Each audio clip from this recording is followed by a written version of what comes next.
And welcome to RealAg Live, everybody. It is Thursday, or the Thursday edition of the show.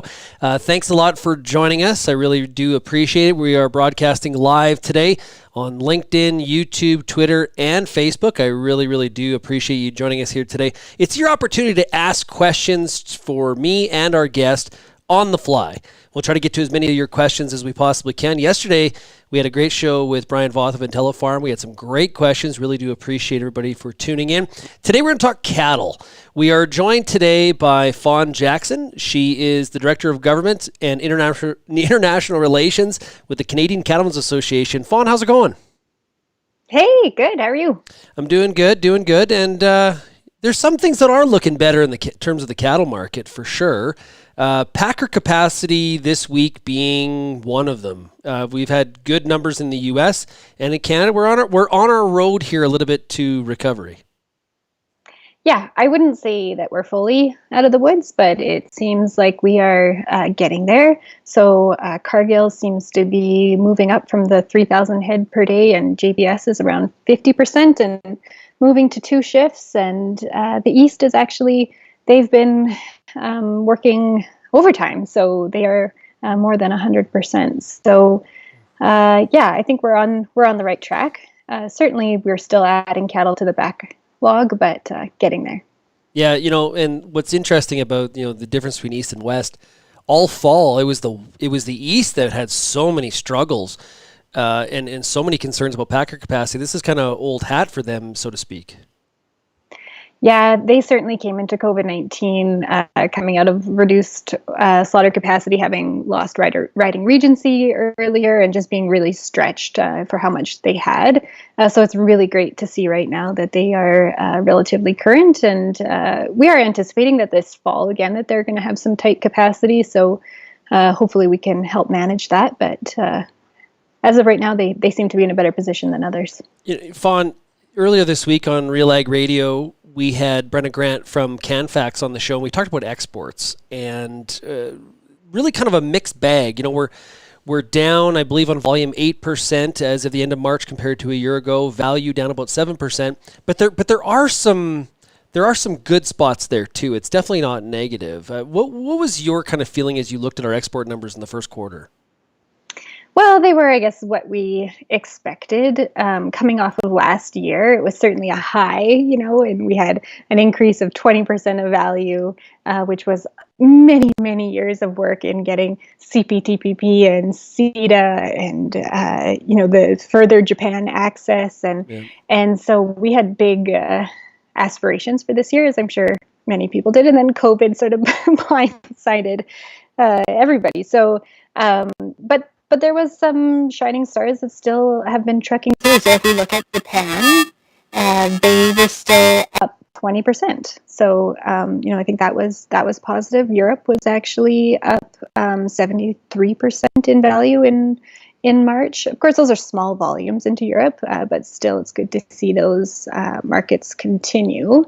China was the one that was down significantly. Of course, they got hit earlier by COVID, and they had stacked up their freezers before that, so they were working through that. So, but we are still anticipating that there's going to be demand going forward. So as we sort of chug through this whole COVID-19 impact, and then we're anticipating, people love Canadian beef, so there's hopefully going to be that demand back up there. The Japan one was a positive for me because you got to remember going back to January 1st. The U.S. now has the same market access, the same preferential treatment into Japan as Canada does, and we've been able to hold our own, which I think is encouraging. Yeah, that's a great trading relationship, and they love Canadian beef, so let's keep it going. Yeah, the China number to mainland China, I think, was down like 50%, but one thing that Brenna said that I think you got to keep in perspective. Last year we were up 300%, so we're still trending on the positive.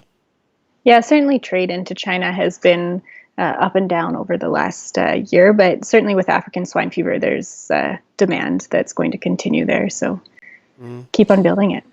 Okay, domestically, there's a lot of stuff going on. There's been a lot of talk about the box beef price. There's been a lot of talk about, will grocery stores have beef to offer?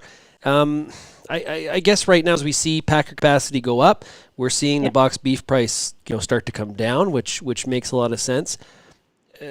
Any concerns about demand with some of the prices that potentially are going to be at the grocery store shelf?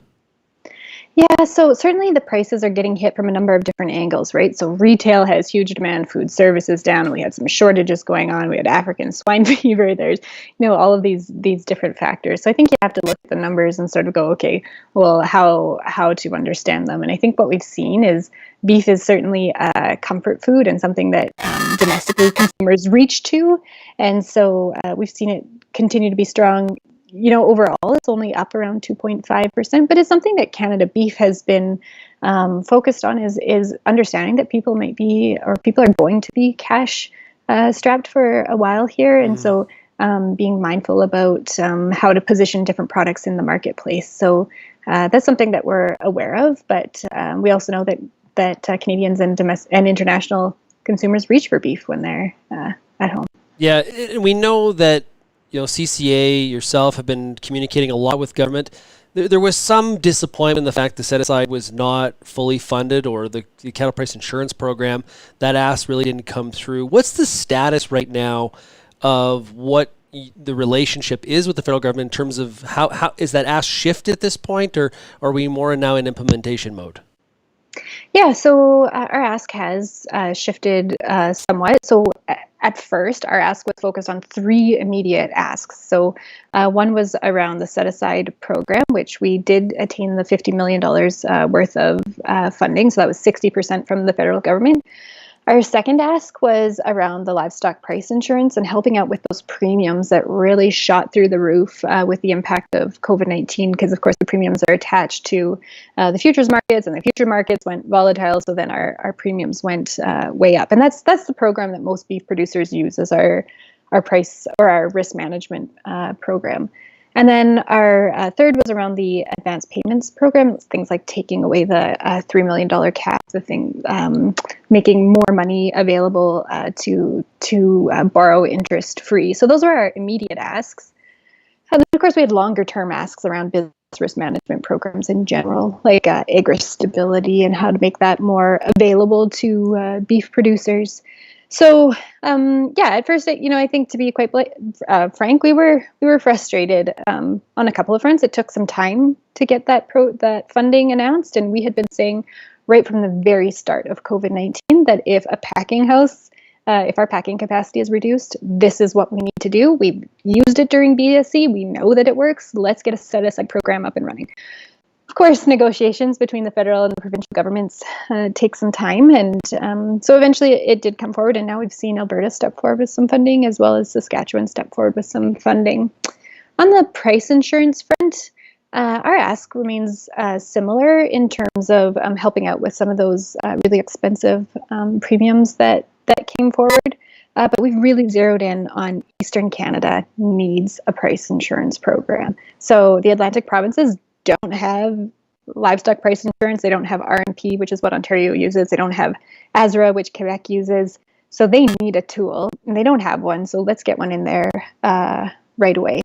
And then I guess our asks have also been broadening out to say, let's invest in processing capacity. The federal government had invested $77.5 million in agri-food processing, but that wasn't just for beef processors. It was all processors. And as we know, that's a great place for Canada to invest, both in helping them manage through that, but that's also how we can add to the Canadian economy, because value added, which is processing, is I think the biggest opportunity in front of Canadian agriculture that's really hasn't been grabbed with the energy and optimism that I think it should be yet. So yeah, and at one time there was an idea that we couldn't have kind of a shared cost on those premiums on CPIP now because of countervailing with the U.S. But that mindset has shifted.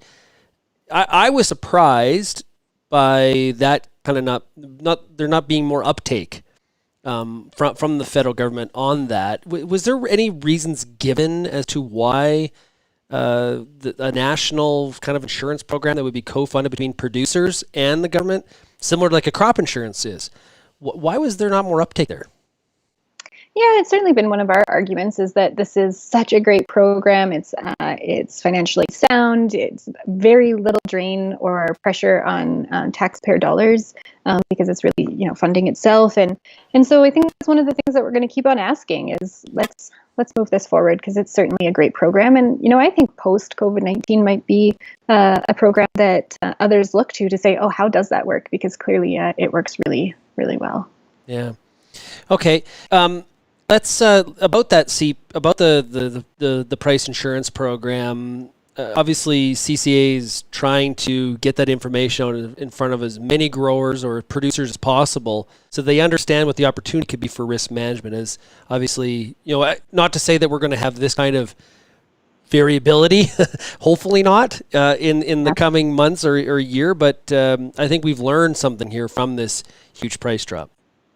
Yes, I think it goes without saying that there is additional price risk this year and additional risks that need to be managed this year. And it's a great tool that's available to producers. Of course, it's a personal business decision whether you choose to participate, but we want to make sure that producers know about the program and about the deadline extension. So it's been extended till June 18th.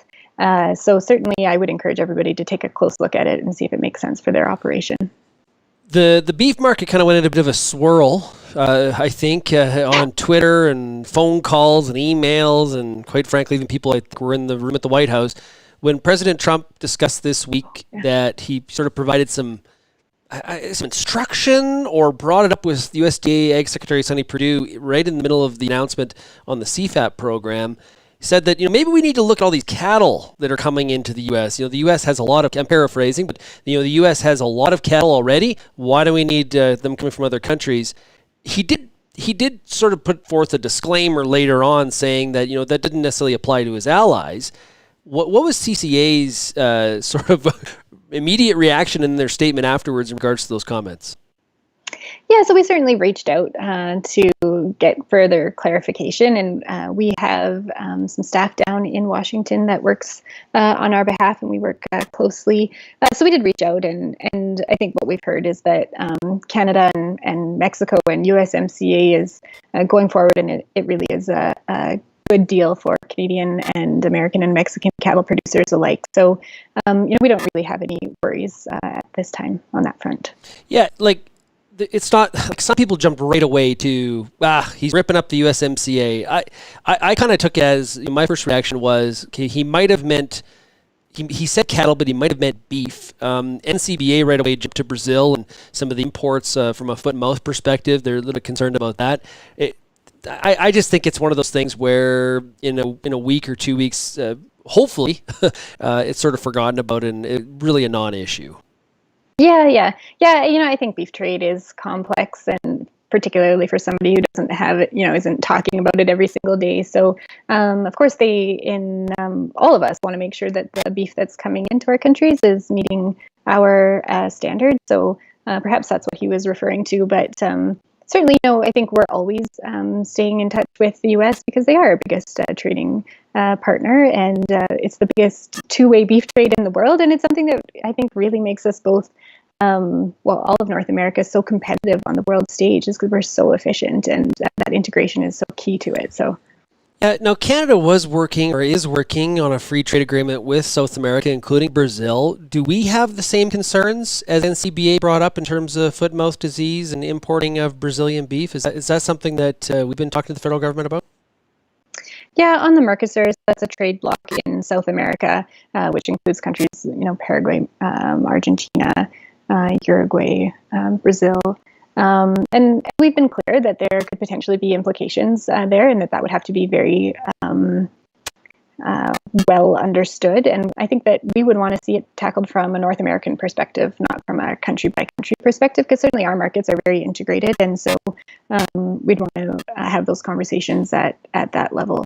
So we've expressed our concern, and we'll continue to do so. Yeah, Europe. That's a deal that I know your predecessor, John Maswell, worked very, very hard on. He's quite proud of that opportunity that was created for Canadian beef. Some producers in Eastern Canada, though, frustrated with hoping for higher volumes. I believe there was an increase in the first quarter compared to last year on smaller volumes. What's the update on that deal? Yeah, so we did see an increase in value into that market, an increase of 73%, I think. And I think for us, it's about all the different markets that we have access to, and it's about getting the cut of meat into the market that's most willing to pay for it. So whether that means that livers are going to Peru and skirts are going to Mexico, and some really high quality cuts are or high valued cuts rather, are going into Europe. So for us, it's about that, because it adds $600 per head to the overall additional value to one animal. So I think it's really about that, because Europe is a high value market for us. So it might not be a lot of quantity, but certainly getting that big dollar for the specific cuts that go there is key. Yeah, in the U.S. Phase 1 trade deal with China, when I was at the NCBA meeting in Texas this year, one of my big sort of like optimistic takeaways is included in that agreement is a review or a further analysis of ractopamine. I'm sure that some of that has kind of not necessarily been a priority here in the last 2 months, but is there reasons to be optimistic about that could be a real benefit for Canada? Yeah, I think that as the US and China work out the different specifics of what that's going to look like in the future, I think that definitely can be a benefit. We certainly want everybody to be in line with the OIE and with Codex. And so if we can move towards that, that's going to benefit everybody in trade. Like, what does a review look like? Do you know? Like, to me, it sounds like when I first heard it, I was like, oh, I'm optimistic, but like is that something that takes like a decade to do, or is that really just kind of up to China?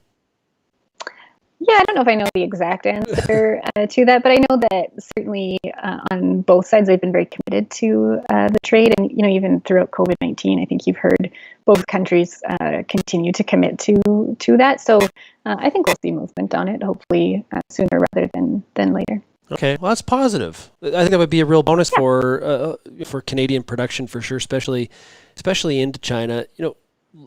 Speaking of China, last year we had the issue with pork and beef and the CFIA certificates. Did we ever sort that out, or did it just kind of go away? What happened there? Yeah, well, I suppose were two different pieces. There was the piece where they were looking at strengthening the systems for export, and then also the investigation as to what had happened. So I don't know further detail on the investigation, but certainly the export system was able to get to re-export, and so it did get sorted out in some ways. We still aren't able to export cattle genetics, so we'll continue to work on that. But the beef export did get sorted out. Okay, so from to export semen to China? Yeah. Okay. I'm outside of that on a daily basis. So is that a big market for Canadian genetics? Yeah, it is. I didn't exactly prep for that. Yeah. And I don't have that. I didn't either. Makes two of us. The tip of my head. But yeah, it is an important market to us, and so we would like that fixed right away. For sure. Yeah, it's such a market. China is such a market that everyone, when I say everyone, maybe I'm talking about Canada and the U.S., really, really chasing. And of course, Australia was as well. We're seeing some new trade restrictions being put on Australian beef going into China. Maybe this is an opportunity for us. We previously have been kind of on the brunt side of China's decisions. Maybe this is an opportunity for Canada to increase exports for the rest of the year into the country, if the demand is there post-COVID. Yeah, maybe. I don't think anybody wins when trade is disrupted. So hopefully that can get fixed here sooner rather than later. Yeah, it's Australia has really dealt with a lot of drought, which has probably not helped some of their cattle production there either. Just to quickly go back to some of the business risk management discussion, we put a story on RealAgriculture.com this morning that they've delayed the Ag Ministers meeting from July to October now. We saw a few farm groups putting out some messaging on that. What what was your opinion at CCA of that meeting being delayed? Well, I guess, first of all, it is that we think that the BRM programs need to be looked at now, yesterday.